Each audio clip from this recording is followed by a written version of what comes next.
नमस्कार दोस्तों, online learning steno channel में आप सभी का स्वागत है। परीक्षा की दृष्टि से अति महत्वपूर्ण प्रश्न उत्तर सामान्य ज्ञान के इस सीरीज़ में हम शुरू करने जा रहे हैं। चलिए शुरू करते हैं। पहला प्रश्न है, अंतरसागरीय भूकंप द्वारा उत्पन्न समुद्री लहरों को क्या कहा जाता है? तो उसका राइट आंसर होगा सुनामी। अंतरसागरीय भूकंप द्वारा उत्पन्न समुद्री लहरों को सुनामी कहा जाता है। ये इसका राइट आंसर हो जाएगा। अगला प्रश्न है, सुनामी का मुख्य कारण क्या होता है? तो सुनामी का मुख्य कारण होता है भूकंप। भूकंप इसका राइट आंसर हो जाएगा। अगला प्रश्न है, विश्व के सबसे अधिक भूकंप किस पेटी में आते हैं? तो इसका राइट आंसर होगा परिप्रशांत महासागरीय पेटी में। सबसे ज़्यादा भूकंप परिप्रशांत महासागरीय पेटी में आते हैं। नेक्स्ट प्रश्न है, सुनामी किस भाषा का शब्द है? तो दोस्तों, सुनामी जापानी भाषा का शब्द है। ये इसका राइट आंसर हो जाएगा। अगला प्रश्न है, भूकंप की तीव्रता किस स्केल पर मापी जाती है? तो भूकंप की तीव्रता जो होती है वो रिएक्टर स्केल पर मापी जाती है। ये इसका राइट आंसर हो जाएगा। अगला प्रश्न है, भूकंप का अध्ययन विज्ञान की किस शाखा के अंतर्गत किया जाता है? तो इसका राइट आंसर होगा सिस्मोलॉजी। सिस्मोलॉजी में भूकंप का अध्ययन किया जाता है। ये आपको याद रखना है। अगला प्रश्न है, सिस्मोग्राफ किसे मापने के लिए प्रयोग किया जाता है? तो सिस्मोग्राफ का जो प्रयोग किया जाता है वो भूकंपीय तरंगों को नापने के लिए किया जाता है। ये इसका राइट आंसर हो जाएगा। अगला प्रश्न है, समान बर्बादी वाले स्थानों को मिलाने वाली रेखा क्या कहलाती है? तो इसका राइट आंसर होगा सह भूकंप रेखा।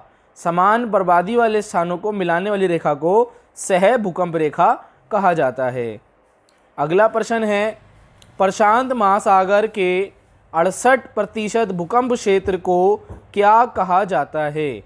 तो इसका राइट आंसर होगा अग्निवलय। अग्निवलय प्रशांत महासागर के 68% भूकंप क्षेत्रों को कहा जाता है। ये आपको याद रखना है। दोस्तों, अगर आपको हमारी वीडियो अच्छी लग रही है तो वीडियो को लाइक करें, और चैनल आपने अगर अभी तक सब्सक्राइब नहीं करा है तो चैनल भी सब्सक्राइब कर लें ताकि आने वाले वीडियो के नोटिफिकेशन आपको जल्द से जल्द मिल सकें। अगला क्वेश्चन है, भूकंप की कौन सी घटना धरातल पर घटित नहीं होती है बल्कि जल में होती है? तो इसका राइट आंसर होगा सुनामी। सुनामी एक ऐसी घटना है जो धरातल पर नहीं होती, लेकिन कहाँ होती है? जल में होती है। ये आपको याद रखना है। अगला प्रश्न है, धरातल पर जहाँ सर्वप्रथम भूकंप का अनुभव किया जाता है उस स्थान को क्या कहते हैं? तो इसका राइट आंसर होगा भूकंप अधिकेंद्र। जहाँ पर सबसे पहले भूकंप को अनुभव किया जाता है उस केंद्र को क्या कहते हैं? भूकंप अधिकेंद्र कहते हैं। अगला प्रश्न है, भूकंप मापी यंत्र के अनुसार एक वर्ष में सामान्यतः कितने भूकंप आते हैं? तो भूकंप मापी यंत्र के अनुसार एक साल में तकरीबन 8,000 से 10,000 तक भूकंप आते हैं। ये इसका राइट आंसर हो जाएगा। अगला प्रश्न है, जिस स्थान पर भूकंप की उत्पत्ति होती है उसे क्या कहा जाता है? जिस स्थान पर भूकंप की उत्पत्ति होती है उसे भूकंप मूल कहा जाता है। ये इसका राइट आंसर हो जाएगा। अगला प्रश्न है, भूकंप में तेज गति से आने वाली तरंगों का औसत वेग कितना होता है? तो भूकंप में तेज गति से आने वाली तरंगों का औसत वेग होता है 8 मीटर पर सेकंड। ये आपको याद रखना है। परीक्षा की दृष्टि से अति महत्वपूर्ण प्रश्न उत्तर हैं। अगला प्रश्न है, भूकंप की दृष्टि से सबसे खतरनाक सागर कौन सा है? तो उसका राइट आंसर होगा प्रशांत महासागर।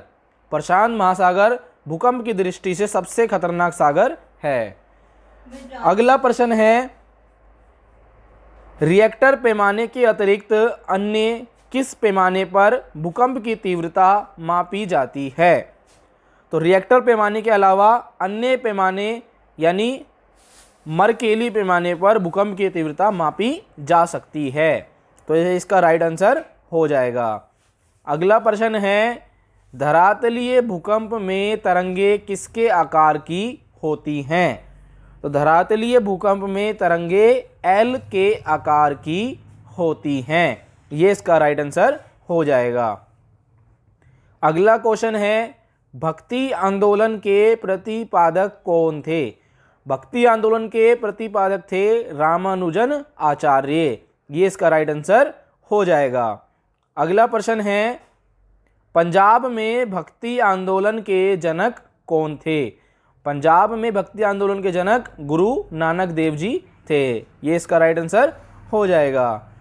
अगला प्रश्न है, कबीरदास के गुरु का क्या नाम था? तो कबीरदास के गुरु का नाम था रामानंद। ये आपको याद रखना है। अगला प्रश्न है, कबीर जी का जन्म कहाँ हुआ था? तो कबीरदास का जन्म हुआ था लहर तारा काशी में, और ये कहाँ पर है? उत्तर प्रदेश में। अगला प्रश्न है, कबीरदास की मृत्यु कहाँ हुई थी? कबीरदास की मृत्यु हुई थी मगहर, उत्तर प्रदेश। ये आपको याद रखना है। अगला प्रश्न है, महाराष्ट्र में भक्ति संप्रदाय किसकी शिक्षाओं द्वारा फैला था? तो महाराष्ट्र में जो भक्ति संप्रदाय है उसकी शिक्षाएं जो फैली थी वो संत ज्ञानेश्वर द्वारा फैलाई गई थी। इनका बड़ा इंपॉर्टेंट यहाँ पर योगदान रहा था। अगला प्रश्न है, भक्ति आंदोलन को दक्षिण भारत से लेकर उत्तर भारत तक प्रचारित करने वाले कौन थे? तो भक्ति आंदोलन को दक्षिण भारत से लेकर उत्तर भारत तक प्रचारित करने वाले रामानंद जी थे। ये इसका राइट आंसर हो जाएगा। तो दोस्तों, उम्मीद करते हैं आपको हमारी वीडियो अच्छी लगी होगी।